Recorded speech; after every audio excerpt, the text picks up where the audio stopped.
and welcome to Otterwood Cottage, our brand new 6-acre smallholding in Lincolnshire. We've just moved in this week and we're really hoping that this channel is going to be a way for us to record all of the changes that we're making here as we convert this property, which is currently an equestrian property consisting of several grassed paddock areas, into our smallholding oasis of animals, growing areas, a wooded area, a pond. So many plans for the property. 5 big plans really: fruit and veg growing area, the wood, chickens, pigs and cows are our 5 big plans. Not all happening at once. We're going to make a start with chickens and the growing area, and then eventually as the year progresses into next year we're going to move on to pigs and then cows. We're really lucky to have several outbuildings here already.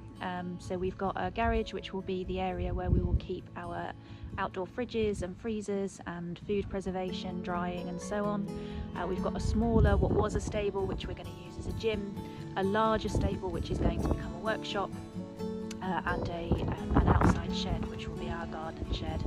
We've also got 2 barns which are in the largest paddock, which will be there for our cows, for shelter and for milking when we eventually get those. So in terms of outbuildings, we feel really lucky that the property we found had quite a lot already in place.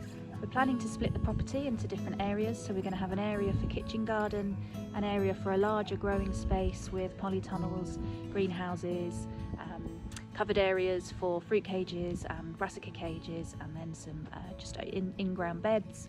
An area of woodland which is going to be established hopefully relatively soon, but of course will be a long-term plan, will take many years to develop. An area for pigs. Our chickens we hope are going to be free ranging through most of the property, and the largest paddock will be given over to our cows when we eventually get them. The main focus of the channel is just going to be everything we do here on the smallholding, so establishing all of those areas I've just talked about, learning how to grow, to harvest, to preserve our food, learning how to take care of animals. We've never taken care of any of those animals before, so excited to take you along with us as we learn how to care for chickens, pigs, cows and any other animals that may come along onto the smallholding. So come along with me as I take you on a tour of our smallholding, week 1. This little area here, which is a patch of grass that is immediately next to the house, will be becoming our kitchen garden. So this is the one place we're planning to have raised beds. We've always worked with raised beds in the past, but in our main growing space we're planning to go straight into the ground, no raised beds in the main growing space. But in this area here we are going to have some raised beds for herbs and some flowers, some pollinators to attract the bees, and this will be our kitchen garden in this space here.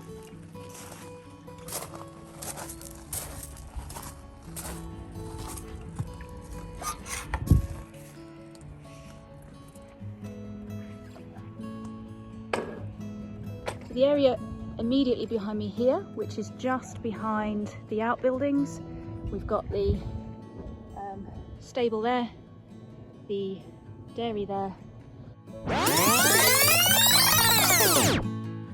This is future me interrupting the recording because as I was watching it back I realised I casually dropped in the words dairy as though that's a perfectly normal thing for people to have, and didn't explain it, and I hadn't mentioned it in our outbuildings chat at the beginning. So I thought I'd very quickly just show you there is a small outbuilding which the previous owners referred to as the tack room, and it is just an outdoor extra tiny kitchen, as you can see, full of our stuff not yet unpacked, and the intention is that when we do eventually get our cows, the milk will come straight into here, and we will have a large fridge in here, a small fridge in here, and then we'll use this room to make our cheese and yoghurt and ice cream and other dairy products. So we're calling it the dairy, which sounds very fancy, but really is just a little outdoor kitchen. The stable, the smaller stable that will be the gym there, and then just behind this, through this fence, we will be putting in the growing area. So we're having polytunnels, hopefully a greenhouse, fruit cages, brassica cages and some open beds will be in this area. It's about 2/3 of an acre, which is more than enough, much more than we've ever had before on our allotment.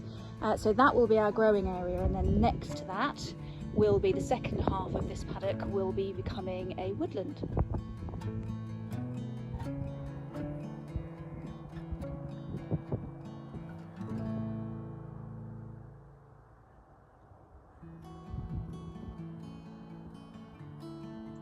So our plan is to take the entire central area of this paddock here, from the corner where the orchard is, all the way up to this hedgerow here. So halfway along what you can see, approximately an acre of land will be given over to woodland, and that's going to be a mixture of native trees, fruit trees for us to be able to harvest from, nut trees to be able to harvest from, and some trees that we can coppice for our own firewood for the house. That's a long-term plan that's going to take many years to come to fruition. We're going to work hopefully with the Woodland Trust to plan that out and create approximately an acre of native woodland on our property.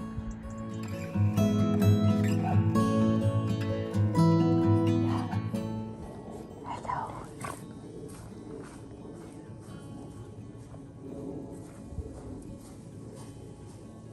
Go get it.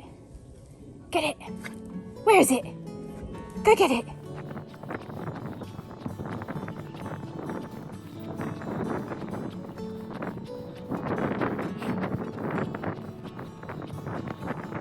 I'm standing in one of our 2 barns, and behind me you can see the area that is going to be designated for our future cows.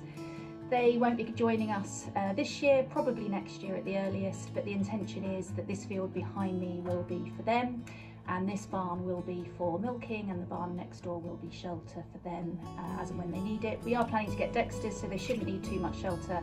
They're pretty hardy cows from everything we've read, and at the moment we're thinking probably 2 cows, one with calf at foot, 1 heifer, and then we will breed them one by one so that there's not too much pressure on any one cow to constantly be pregnant, so that we can milk her. Welfare is absolutely the highest priority for us, and so we're going to do everything we can to look after the animals that we have here on the smallholding. This smallest paddock behind me here is intended for our pigs. The light is fading now, hopefully you can still see us well enough. When our pigs come, they will be going into this area here. We're going to start with our chickens in here when they arrive, hopefully in the next few weeks, so they can start to prepare some of the ground for us, so that we can then plant some treats for the pigs when they come along to be able to root up and eat and enjoy. So this will be our pig pen.